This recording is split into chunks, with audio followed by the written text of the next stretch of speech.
ମୁଁ ହେଉଛି ରଘୁନାଥ ସାହୁ, ପୂର୍ବତନ ନିଖିଳ ଉତ୍କଳ ତୈଳିକ ମହାସଭାର ସଭାପତି ଏବଂ ପୂର୍ବତନ ବିଧାୟକ ଚିଲିକା। ଆଜି ନିଖିଳ ଉତ୍କଳ ତୈଳିକ ମହାସଭାର ଓଡ଼ିଶା 7ତମ ସାଧାରଣ ଅଧିବେଶନ ହୋଇଥିଲା। ଏଥିରେ ନୂତନ କର୍ମକର୍ତ୍ତା ହିସାବରେ ନିର୍ବାଚିତ ହୋଇଥିଲା। ମୋତେ ନିଖିଳ ଉତ୍କଳ ତୈଳିକ ମହାସଭାର ସମସ୍ତ ସଂଘ ତରଫରୁ ଓଡ଼ିଶାର ସଂଘ ତରଫରୁ ପୂର୍ଣ୍ଣମାସ ସଭାପତି ହିସାବରେ ନିର୍ବାଚିତ କରିଥିବାରୁ ମୁଁ ନିଖିଳ ଉତ୍କଳ ତୈଳିକ ସମସ୍ତ କର୍ମକୁ ହାର୍ଦ୍ଦିକ ଅଭିନନ୍ଦନ ସ୍ୱାଗତ କରୁଛି ଏବଂ ମୁଁ ନିଷ୍ପତ୍ତି ନେଇଛି ପ୍ରଭୁ ଜଗନ୍ନାଥଙ୍କ ଆଶୀର୍ବାଦରୁ ଏ ନିଖିଳ ଉତ୍କଳ ତୈଳିକ କେମିତି ନିଖିଳ ଉତ୍କଳ ଉନ୍ନତି ହେବ ଏବଂ ଆମର କୁବେର ଧର୍ମଶାଳା ଉନ୍ନତି ହେବ, ଉଦ୍ଧାର ହେବ, ସେଥିପାଇଁ ମୁଁ ସମସ୍ତ ସହଯୋଗ କାମନା କରୁଛି ଏବଂ ଶପଥ କରୁଛି ମୁଁ ନିଖିଳ ଉତ୍କଳ ତୈଳିକ ସଭାର ଯାହା ନିୟମ କାନୁନ ଅଛି ତାକୁ ମାନି ଏଇ ନିଖିଳ ଉତ୍କଳକୁ ମୁଁ ସଭା କାର୍ଯ୍ୟକ୍ରମ ଚଳେଇ ନେବି। ଏଇ ହେଉଛି ମୋର ପ୍ରତିଶ୍ରୁତି। ଆଉ ଗୋଟେ କଥା ରହିଛି, ନିଖିଳ ଉତ୍କଳ ତୈଳିକ ସଭାର ଉନ୍ନତି କରିବି ଏବଂ ସାରା ଓଡ଼ିଶାରେ ଏଇ ତୈଳିକ ସଭା ପ୍ରଥମ ଯେମିତି ଶିଷ୍ୟରେ ରହିବ ଏ ସମାଜ ମର୍ଯ୍ୟାଦା ତାକୁ ମୁଁ ଦେଖିବି ଏବଂ ଆମର ମିଶ୍ରିତ କୁବେର ଧର୍ମଶାଳା ଯେ ଆମ ଜାତିର ପ୍ରତ୍ୟେକ ପ୍ରଭୁ ଜଗନ୍ନାଥ ଧାମରେ ଆଜି ଶ୍ରୀମନ୍ଦିର ପରିଚାଳନା ଆମକୁ ଦେଇଛନ୍ତି ତାକୁ କେମିତି ତାର ସମ୍ପୂର୍ଣ୍ଣ ପୁନରୁଦ୍ଧାର କରିବୁ, ଯାହା ଦେୟ ଆମେ ପରିଶୋଧ କରି ସେ ଜାଗା ଆମ ଖାତାକୁ ଆଣିବୁ ଏବଂ ତାର ଉନ୍ନତ କରିବୁ। ଆଉ ଗୋଟେ କଥା କୁବେର ମାନଙ୍କର ଆମର ଯେଉଁ ପୂର୍ବ ଧର୍ମଶାଳା ଥିଲା ମନ୍ଦିର ପ୍ରସାଦ ପୂର୍ବରୁ ଆମେ ଦୀର୍ଘ 30 ବର୍ଷ କାଳ ଏ ପବିତ୍ର ରଥଯାତ୍ରାରେ ଆମେ ଯାତ୍ରୀମାନଙ୍କ ପାଇଁ ଟଙ୍କ ପାତୁଆଣି ଦେଉ, ଏ ମୋହନ ଭୋଗ ଦେଉ।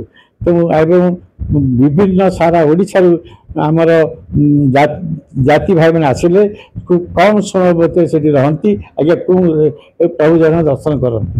ତେଣୁ ସେଥିପାଇଁ ଆଜି ମନ୍ଦିର ପ୍ରଶାସନଙ୍କ ଆମକୁ ଶ୍ରୀମନ୍ଦିର ପ୍ରଶାସନ ଆମକୁ ଜଗନ୍ନାଥଙ୍କ ଧାମରେ ମନ୍ଦିର ନିକଟରେ ଯେଉଁ ଜାଗା ଦେଇଥିବାରୁ ମୁଁ ଶ୍ରୀମନ୍ଦିର ପ୍ରଶାସନ ଆଗରେ ଆମର ନିଖିଳ ତୈଳିକ ସଭାରେ ବହୁତ କୃତଜ୍ଞତା ରହୁଛୁ, ଧନ୍ୟବାଦ ଦେଉଛୁ ଏବଂ ପ୍ରଭୁ ଜଗନ୍ନାଥ ଆମେ ଆଶୀର୍ବାଦ କରନ୍ତୁ, ଧର୍ମଶାଳୀ ପ୍ରାପ୍ତ ହଉ। ମୁଁ ଗୁରୁ କିଙ୍କର ଜେଠି ଆଗରୁ ଏଇ ସଭାର ସମ୍ପାଦକ ସାଧାରଣ ସମ୍ପାଦକ ଥିଲି, ଏବେ ମଧ୍ୟ ନୂତନ ଭାବେ ପୁଣି ଥରେ ସାଧାରଣ ସମ୍ପାଦକ ଆମ ସଭାରେ ନିର୍ବାଚିତ କରିଛନ୍ତି, ମୋତେ ଦାୟିତ୍ୱ ଦେଇଛନ୍ତି।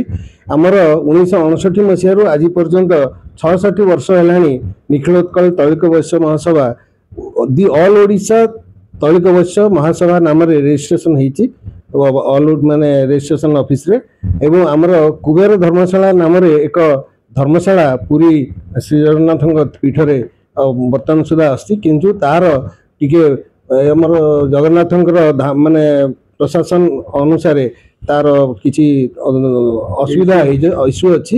ତେଣୁ ସେଇଟା ପାଇଁ ଆଜି ଆମର ସାଧାରଣ ସଭାରେ ଆଲୋଚନା ହେଇକି ସାର ସମାଧାନର ବାଟ ଆମେ ନିଶ୍ଚିତ କରୁଛୁ ଏବଂ ଖୁବ୍ ଶୀଘ୍ର ଆମର କୁବେର ଧର୍ମଶାଳା ଆମ ହାତକୁ ନିଶ୍ଚିତ ଫେରି ଆସିବ ଏବଂ ପୁଣି ଲୋକଙ୍କ ଜନହିତକର କାର୍ଯ୍ୟରେ ଆମେ ପୁଣି ନିଜକୁ ନିୟୋଜିତ କରିବୁ। ଆଉ ଗୋଟେ କଥା ଏକ୍ସାଇଟେଡ୍ କଥା ମୁଁ ତ କହିବିନି, ମୁଁ ଯଦିଓ ପଦପଦବୀରେ ଲୋଭୀ ନୁହେଁ, ମୁଁ ଜାଣିଛି ଏ ପଦପଦବୀ ନେଇକରି ନିଜର କର୍ତ୍ତବ୍ୟ ନିର୍ବାହ କେତେ କଷ୍ଟ, ଆଉ ସେ କଥା ଯିଏ କରିଛି ସେ କଥା ସିଏ ଜାଣିଛି। ତେଣୁ ମୁଁ ଖୁସି ଯେତିକି ଆଉ ମାନେ ସେମିତି ମୁଁ ତ ବିଶେଷ ଖୁସି କଥା ମୁଁ କହିବିନି, କିନ୍ତୁ ମୋର କର୍ତ୍ତବ୍ୟ ମୁଁ ପାଳନ କରିବି ଏବଂ କ'ଣ କହିଲେ ଶପଥ ନେବାରେ ମୁଁ କରାଯାଇଛି ଯେ ଆସନ୍ତା ଦିନ ମାନଙ୍କରେ ମୁଁ ମୋର କର୍ତ୍ତବ୍ୟ ଯେମିତି ପାଳନ କରି ଆସୁଥିଲି ତାଠୁ ଅଧିକ କେମିତି ନିଜକୁ ନିୟୋଜିତ କରିବି ଲୋକଙ୍କ ସେବାରେ। ଆଉ ଗୋଟେ କଥା ସାର୍, ପୁରୀ ନିଶ୍ଚିତ ଭାବରେ ଇଚ୍ଛା ନାହିଁ, ଆମେ କରି ଆସୁଥିଲୁ। ବର୍ତ୍ତମାନ ଯେହେତୁ ଜଗନ୍ନାଥ ପ୍ରଶାସନର ଟିକେ ଆମକୁ ଅସୁବିଧାରେ ପଡ଼ିଯାଇଛୁ, ଧର୍ମଶାଳା ବର୍ତ୍ତମାନ ଆମର ବନ୍ଦ ଅଛି, କିନ୍ତୁ ପୁଣି ଥରେ ଆମେ ଯେଉଁ କାର୍ଯ୍ୟକ୍ରମ କରୁଥିଲୁ ଯାହାକି ଆମେ ଦିନସାରା ଆମର ଟଙ୍କ ତୋରାଣୀ ଲୋକମାନଙ୍କୁ ବଣ୍ଟାଯାଏ ଏବଂ ଗୁଣ୍ଡିଚା ଦିନ ଏବଂ ବାହୁଡ଼ା ଦିନ ସମସ୍ତ ଲୋକମାନେ ଯେଉଁମାନେ ସେଠି ଉପସ୍ଥିତ ଥାଆନ୍ତି ବା ପହଞ୍ଚନ୍ତି ତାଙ୍କୁ ଆମେ ଜଳଖିଆ ଆକାରରେ ଦେଇଥାଉ, ଅନ୍ନ ଭୋଜନ ମଧ୍ୟ ଦେଇଥାଉ। ଖାଲି ଏଇଟା ଆପଣ ଜାଣନ୍ତୁ ଯେ ତେଲିମାନଙ୍କ ପାଇଁ ହେଇନି, ଏଇଟା ସମସ୍ତ ଜାତିର ଯେକୌଣସି ଭକ୍ତ ଜଗନ୍ନାଥଙ୍କର ଯେକୌଣସି ଭକ୍ତ ଯାଇ ସେଠି ପହଞ୍ଚନ୍ତି ଆମେ ତାଙ୍କୁ ସେବାରେ आमे सेवा जोगई दी थाउ एवं सुविधा जोगई दी थाउ। आगामी दिन में जिते आम धर्मशाला आम हाथ को आसो पुणी आहरी अधिक रु अधिक आम लोक सेवा कम। मो ना डॉक्टर राजन कुमार साहू। आमर संगठन 1961 मसीह चली अच्छी।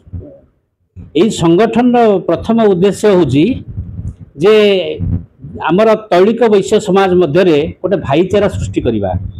अतीत आमर यही जातिर लोक मैंने जाभा सुमात्रा बोर्नियो प्रभृति द्वीप को पालटना बोईतर जाई वाणिज्य व्यवसाय करुले। से माने आम स्वदेशी जिनस नहीं बिक्री करुले एवं सेठू मध्य धनरत्न नहीं आसुले आम देश को आम राज्य को आसुले आम देश को आसुले। तेणु से जो कथाटा को आम से कथाटा को मन पकईकरी आम केमती आग को जापर परस्पर भितर केमती भाईचारा सृष्टि कर ये संगठन बर्तमान दृढ़ीभूत होती। ये साधव अनुष्ठान संगठन आप संपादक अच्छा ये अनुष्ठान चेयरमैन प्रेसिडेंट आप सेक्रेटरी केते मेंबर अच्छा टोटल समग्र ओडिशार प्रत्येक ये जातिर लोक मैंने यार सभ्य आबे बर्तमान आमर चिलिकार पूर्वतन विधायक श्रीयुत रघुनाथ साहू यार सभापति अच्छा आउ समाजसेवी गुरु किंकर जेठी यार संपादक अच्छा।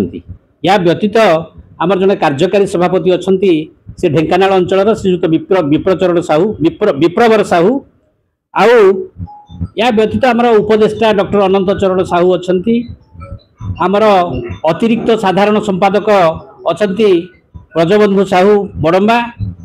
आमर कोषाध्यक्ष अच्छा नयागढ़ अंचल श्री कृष्ण मोहन साहू तांको सहयोगी कोषाध्यक्ष आमर बेगुनिया अंचल अच्छा देवाशीष साहू जे पूर्वतन विधायक हरिहर साहूंकर सुपुत्र। ता सहित आमर विभिन्न युग संपादक माने अच्छा।